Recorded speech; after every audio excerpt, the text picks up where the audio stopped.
우리가 지난 시간에는 표본 공간과 그 표본 공간에 대한 어떤 실험을 통해서 나타나는 사건에 대해서 우리가 살펴보았습니다. 그리고 이런 사건에 대해서 우리가 확률적 개념을 적용해서 우리가 사건에 대한 확률, 결합 확률, 또 한계 확률, 또 조건부 확률도 우리가 살펴봤습니다.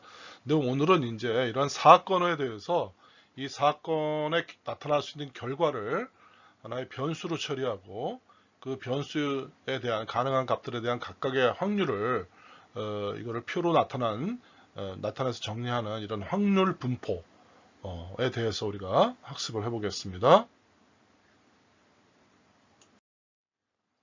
그래서 우리가 확률 변수와 확률 분포에 대한 먼저 이해의 시간을 가진 다음에 이 확률 변수라는 부분이 어떤 실험을 해서 나온 사건의 결과가 가능한 결과가 어떤 정수의 형태로 나타나는 변수의 경우는 우리가 이산 확률 변수라고 합니다. 그리고 이 정수로 나타나지 않고 경과된 시간이라든가 어떤 물의 양이라든가 이런 걸 측정할 때는 어떤 구간을 갖죠. 그런 구간을 갖대해서는 우리가 연속 확률 변수라는 개념을 도입합니다. 그래서 이런 이산 확률 변수와 그 이산 확률 변수가 갖는 이산 확률 분포, 그리고 연속 확률 변수와 그 연속 확률 변수에 대한 분포를 우리가 알아보겠습니다.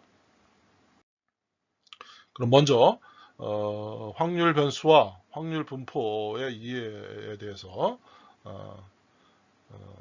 즉 확률 변수와 확률 분포를 이해하는 시간을 한번 가져보겠습니다.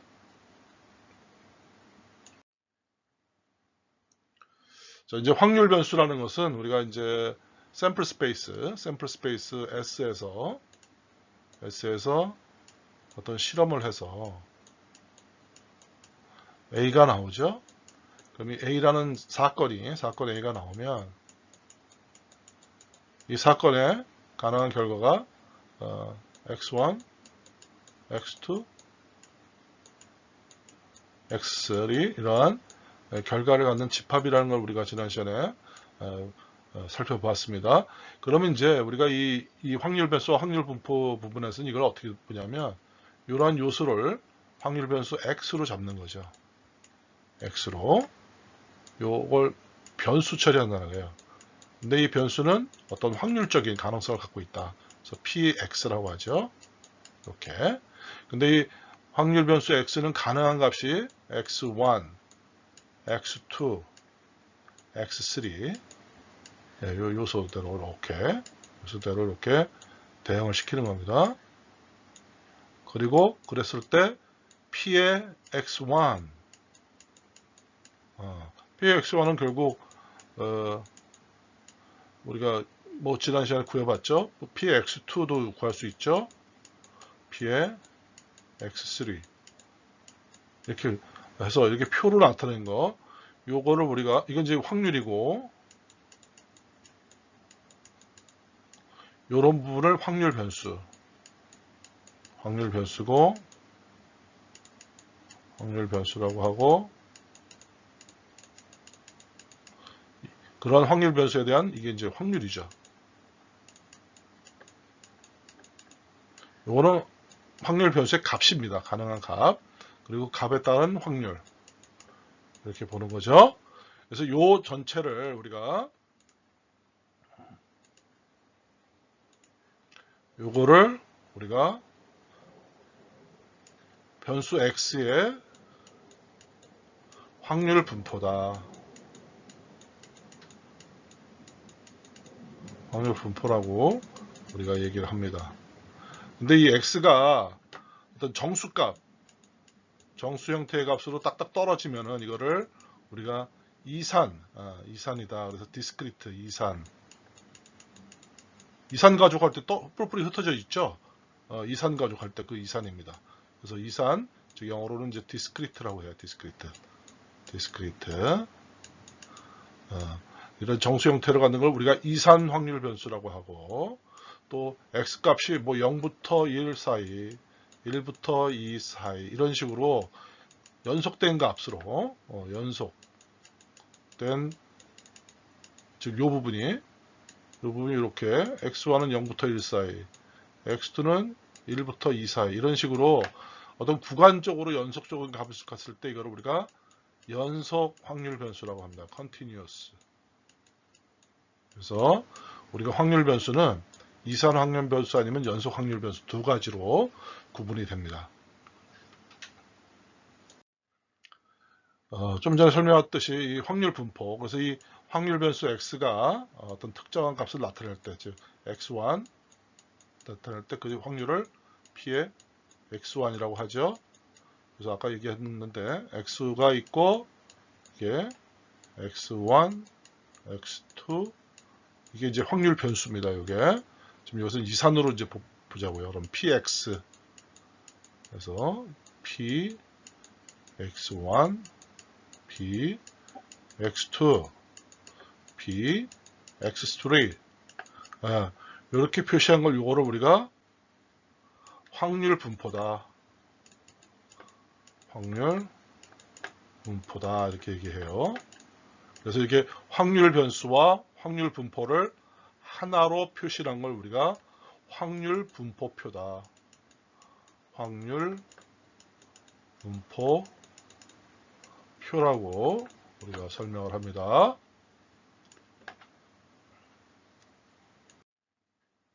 그래서 여기 보면은 이제 예를 들어서 이산 확률 변수 x에 대해서 이 x가 가질 수 있는 값이 n 가지가 있다. 그래서 이럴 때 그 각각의 값을 x1부터 xn까지 n개의 가능한 결과가 있고 각각의 확률에 대해서는 이렇게 p 우리가 p x1이라고도 표기하기도 하고요. 이거를 p1이라고도 이렇게 표기합니다. 그래서 p1, p2, p3, pn은 즉 px1, px2, px3 이렇게 되는 거죠. 그래서 이렇게 확률 변수, 확률 분포. 그래서 이거는 이렇게 매치가 되는 거예요. 이렇게 x1에 대해서는 px1으로, x2에 대해서는 p2로, x3에 대해서는 p3로, xn에 대해서는 pn으로. 그래서 이게 확률 분포가 되죠. 이거는 확률 변수입니다. 그래서 변수 각각의 값에 대해서 이렇게 확률 값이 이렇게 나오는 거죠. 그래서 이걸 전체를 표시한 게 확률 분포표가 됩니다. 자, 그러면 요거 시그마는 합한다는 거죠. P, I. I는 1부터 N까지. 하면 얼마일까요? 1이 되죠?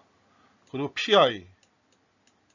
그래서 I는, 이거는 다 0보다, 0보다 크거나 같고, 1보다 작거나 같죠? I는 1부터 N까지의 경우에. 그래서 이게 확률의 조건, 우리 지난 시간에 살펴봤던 확률의 조건을 만족하고 있음을 알 수 있어요.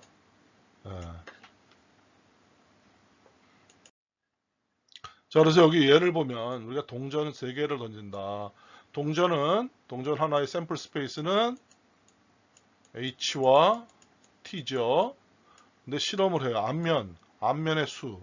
그러면 동전 3개를 던지면 앞면의 수는 몇 개 나올까요? 가능한 수, 앞면의 수를 우리가 변수 x로 본다면 동전 3개 던졌을 때 앞면의 수는 하나도 안 나올 수도 있고 하나 나올 수도 있고 2개 나올 수도 있고 3개 나올 수 있죠. 지금 여기 밑에 표가 물론 있지만 그러면 이 px는 어떻게 될까요? p는 하나도 안 나올 확률은 2분의 1의 세제곱이 되는 거죠. 하나가 나올 확률은 앞면이 하나 나올 거 곱하기 뒷면이 2개 나올 거 제곱. 그래서 이게 8분의 3이 됩니다. 아니죠. 요게 몇 가지가 있냐면 3가지가 있어요. 그래서 C에, 그래서 이거 사실은 C에 3개 던지는 중에 앞면이 하나 나오고 앞면의 확률은 2분의 1. 그리고 뒷면이 나올 확률도 2분의 1인데 그게 요거는 1개고 요게 2개다. 그래서 제곱으로 이렇게 표시해요. 이거도 동전 3개 던지는데 그 중에 2개가 앞면이 나오고 앞면이 나올 확률 2분의 1에 2번 나오고 뒷면에 나올 확률 2분의 1에 한 번이 나와서 요 C의 3의 2는 결국 3이 됩니다. 요거는 모두 다 앞면이 나오는 거죠. 3번 던져서 모두 3이 앞면이 나오고 3번 다. 그리고 2분의 1이 앞면이 확률이고 그래서 3번 곱하기 뒷면이 나올 확률은 0번. 그래서 결국 8분의 1이 되죠. 이걸 다 더하면 1이 됩니다. 그래서 이거 자체가 이산 확률 X의 확률 분포표가 되는 겁니다. 그리고 연속 확률 변수는 이제 이렇게 시간 개념 같은 경우 이제 이런 그 결과가 연속 확률 변수로 나타나죠. 그래서 50분간 진행되는 시험에서 응시자가 시험을 완료하면 언제든지 시험을 빠져나갈 수 있다. 이럴 때 응시장에 머무르는 시간 이거를 10분 간격으로 이렇게 구간을 정하고 이렇게 정했죠. 그럼 5개 구간이 나올 겁니다. 0에서 10, 10에서 20, 20에서 30. 그거를 우리가 y 값으로 부르는 거예요. 그럼 이렇게 구간으로 정해지는 거고. 이럴 때 이 y를 연속 확률 변수라고 합니다.